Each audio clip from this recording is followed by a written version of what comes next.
Alain Etlecher est moniteur d'atelier aux cuisines du CAT Laruche. Il cuisine depuis l'âge de 13 ans et c'est au lycée hôtelier Pierre et Marie Curie de Frémin-Merlebach qu'il a appris les ficelles du métier avant d'aller l'exercer sur les bateaux de la Marine nationale. Depuis, il est revenu à terre mais n'a pas quitté sa passion culinaire. Il accompagne l'équipe cuisine du CAT Laruche, une équipe dont il loue les talents et l'envie d'apprendre. Ce père de 3 enfants est aussi un grand passionné de pêche, mais aujourd'hui c'est plus à la chasse aux escargots qu'il nous emmène. Mesdames et messieurs, bonjour, bienvenue sur notre plateau d'à table. Aujourd'hui, je reçois Alain Etlecher. Donc Alain, tu viens pour la 2e fois. Tout à fait. Alors, tu vas nous préparer un plat pour les fêtes de fin d'année. Qu'est-ce que c'est? Alors, une bouchée d'escargot au marc de Gewürztraminer. D'accord, donc qu'est-ce qu'il nous faut pour faire cette recette? Alors, pour la recette, il nous faut une julienne de poireaux Oui. pour la sauce, du beurre pour le beurre d'escargot, de l'ail haché, du persil haché, de l'échalote hachée, des escargots, bien évidemment, et du feuilletage pour les croûtes. D'accord.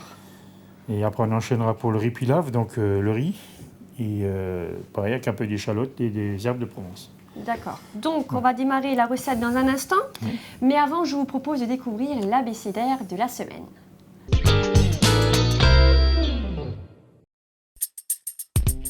Beurre pommade. Beurre travaillé de façon à obtenir la consistance d'une pommade. Donc Alain, on commence par quoi? On va commencer par la fondue de poireaux. D'accord. Donc on va la démarrer. Mettre un peu d'eau avec un peu de bouillon de volaille. Pour donner un petit peu de goût. Voilà, donner un peu de goût. Donc un peu de sel. Et les poireaux. Donc là, c'est un poireau que tu as coupé. Voilà, quand les mains sont en julienne. Voilà. Voilà. Et on laisse fondre ça tranquillement. Voilà, on laisse fondre tranquillement pour la suite après. D'accord. Donc après, les escargots. Donc les escargots, une fois égouttés et rincés, il y a une petite poche sur les intestins, donc il faudrait enlever. Donc on enlève, voilà. On enlève la petite poche. Donc quand vous avez les escargots, ne les mangez pas entièrement, hein. Il faut enlever le... Ah, c'est pas gênant, mais bon, Oui, c'est mieux. Bon. Quand on sait ce qu'on mange après... Voilà. Voilà. Ça c'est bon, donc ça on va laisser de l'autre côté. D'accord.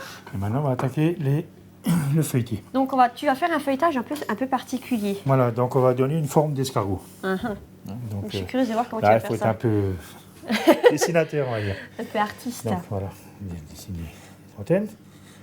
Donc là, tu fais les antennes.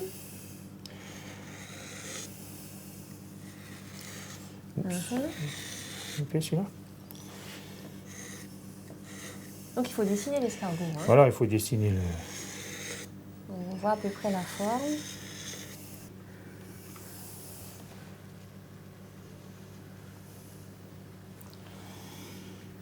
On va faire 3. Oui.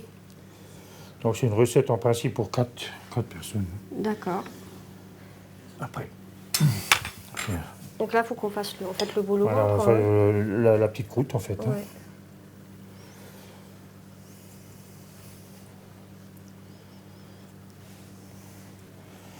Hein.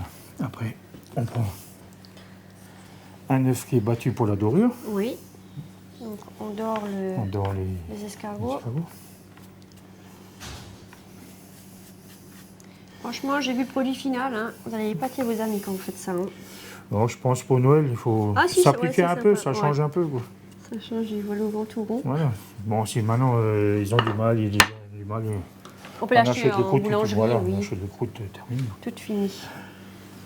Donc là, on dispose le rond sur l'escargot. Donc là, je mets 2 couches, donc ils vont monter un peu plus, quoi.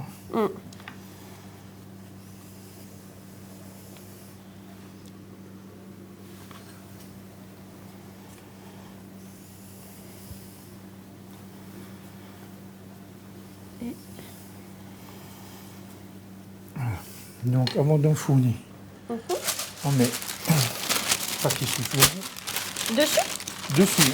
Ça c'est pour que les croûtes elles montent bien droites, qu'elles ne soient pas trop penchées. Quoi. Juste du papier, Juste du papier soufflé. Voilà, et on enfourne. On enfourne combien de temps? Donc entre 12 et 15 minutes à 200 Sur 200 degrés. Voilà. Donc pendant ce temps qu'on met ça au four, on va voir l'histoire justement des escargots.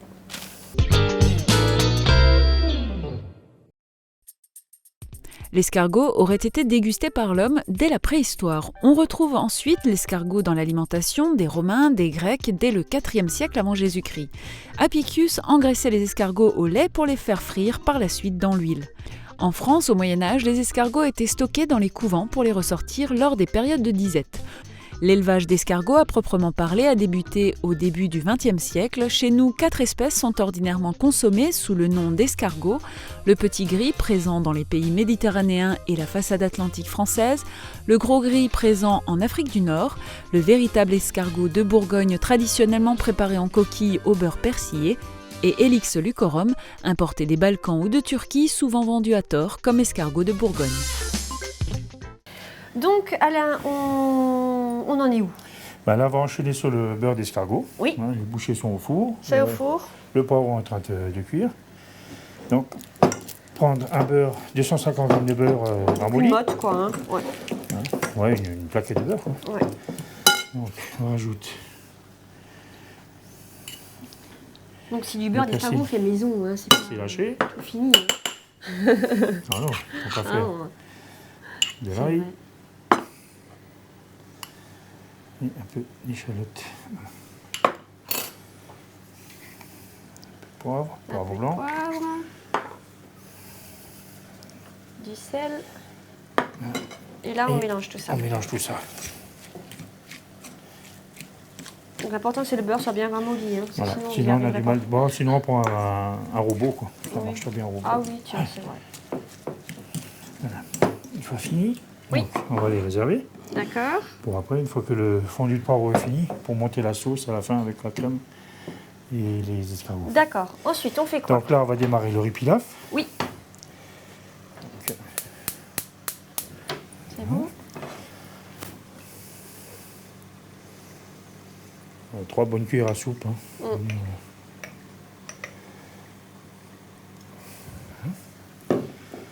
met les échalotes. Les échalotes à faire revenir. Donc là, on rajoute le riz. Voilà, donc une fois que les échalotes sont en train de revenir, on ajoute le riz. On va faire ce qu'on appelle faire craquer le riz, avant de le mouiller. Oui. On va rajouter un peu de bouillon de volaille.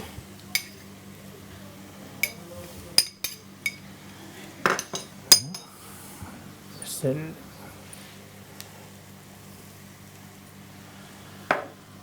Poivre. Et les herbes de Provence. Ça donne un bon petit goût. Il lui met translucide, hein, c'est ça le riz? Pardon? Faut qu'il devienne translucide. Un peu, oui, voilà. Ouais. Tout à fait.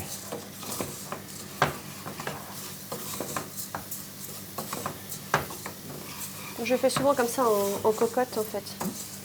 Ça cuit un peu plus vite. Ça va vite. Là, il faut qu'il mijote tranquillement, qu'il gonfle bien. Et en principe, 2 minutes avant la fin de cuisson, on laisse le couvercle pour qu'il gonfle bien. D'accord. Voilà, donc l'eau, alors on mouille à une fois et demie le volume d'eau.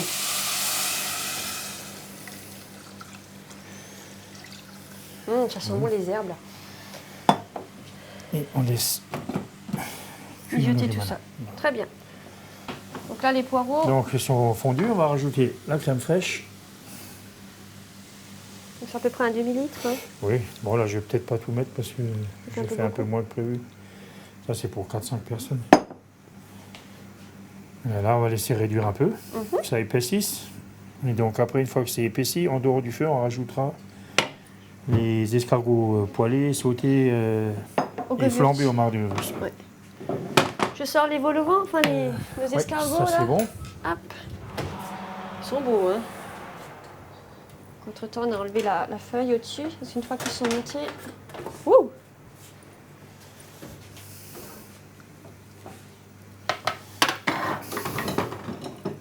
C'est bon. Alors, on continue par quoi? Voilà, donc on va laisser réduire un peu. Oui. On va chauffer la poêle pour faire revenir flamber les escargots. Ils sont beaux quand même.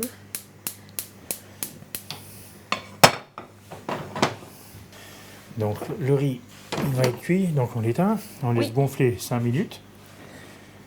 La fondue, ça va être bon dans 2 minutes. Maintenant on fait sauter les escargots. Oui. Donc simplement dans du beurre. Hein. C'est ça, juste un peu de noisettes de beurre, les faire poêler un peu.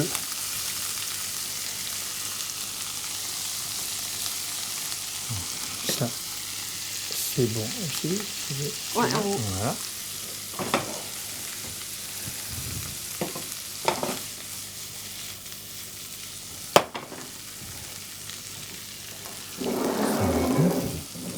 On sale légèrement. un petit peu. Hop. Et là, on prend. Donc c'est du marc. Hein, du marc de Gewürztraminer. Oui. Donc à peu près 2 centilitres, 3 centilitres, on va dire. Et on flambe. Waouh. Et on flambe, voilà. Ça, c'est du beau flambage. Belle flambée. Ah, il fait froid dehors. Ça se remarque.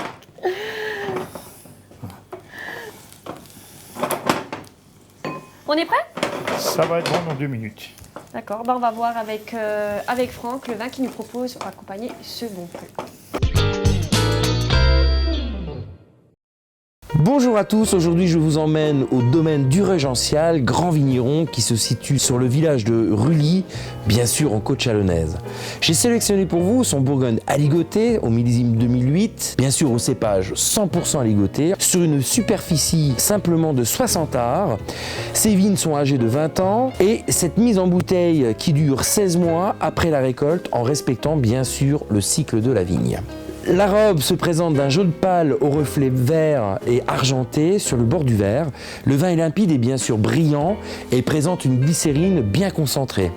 Le nez, lui, va nous rappeler de magnifiques arômes de fruits blancs et surtout de fruits secs, amandes et noisettes grillées, avec cette petite touche minérale et citronnée sur un fond de fleurs blanches, plutôt aubépine. La bouche, elle, est très incisive et bien sûr confirme le nez avec beaucoup de pureté aromatique et une franchise en finale qui est vraiment très surprenante, surtout pour un Bourgogne aligoté. Vraiment bravo et à bientôt.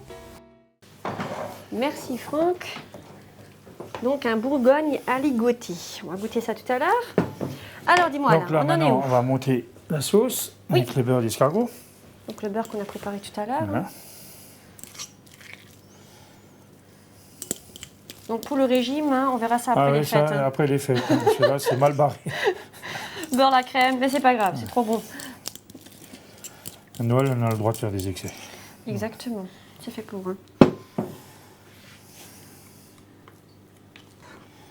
Donc, une fois la sauce montée, on rajoute les escargots. Les escargots. Hop. Voilà, bon, il ne reste plus qu'à dresser. Alors, je te laisse faire. Donc, tu as prédécoupé des petites rondelles de citron et de tomates. On va foutre.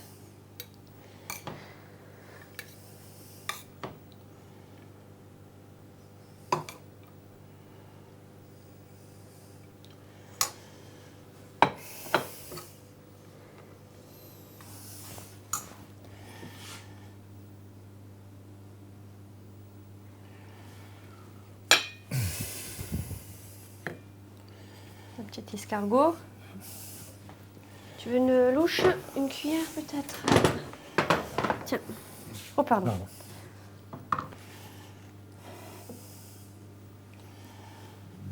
Donc on garnit.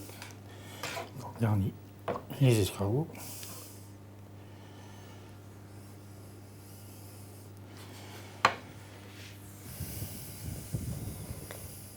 On met la petite déco.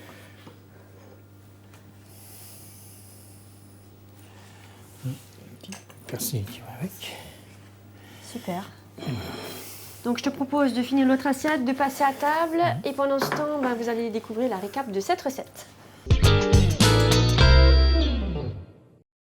Rincer les escargots, enlever la petite poche contenant les intestins et réserver. Coupez le poireau en julienne, faites-le fondre dans une casserole avec un peu d'eau et de bouillon de volaille. Détaillez le feuilletage à l'emporte-pièce, enfourné à 200 degrés pendant 15 à 20 minutes. Hachez le persil, l'ail et l'échalote, mélangez à 250 g de beurre ramolli, salé et réservé. Faites revenir 50 g d'échalote dans 2 cuillères à soupe d'huile, ajoutez le riz et les herbes de Provence salées et poivrées. Mouillez le riz avec 1 à 1,5 fois de volume d'eau, couvrez et laissez cuire 10 à 15 minutes. À mi-cuisson des poireaux, ajoutez la crème fraîche, laissez réduire 5 minutes. Hors du feu, ajoutez le beurre d'escargot et montez la sauce, rectifiez l'assaisonnement. Faites flamber les escargots au marc de Gewürztraminer et ajoutez-les à la sauce. Sortez les bouchées du four et dressez avec la sauce et le riz, décoré avec tomates et citron. Bon appétit! Donc Alain, on va goûter? On va déguster ça. Oui, aussi. Je te laisse servir. Moi, je goûte ce que tu nous as fait de bon, là.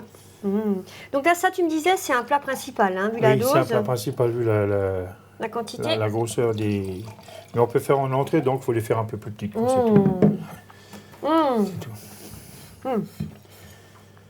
On sent un petit peu le gewürz quand même. Hein. Ben, c'est le but. Ah, c'est très bon. Hein.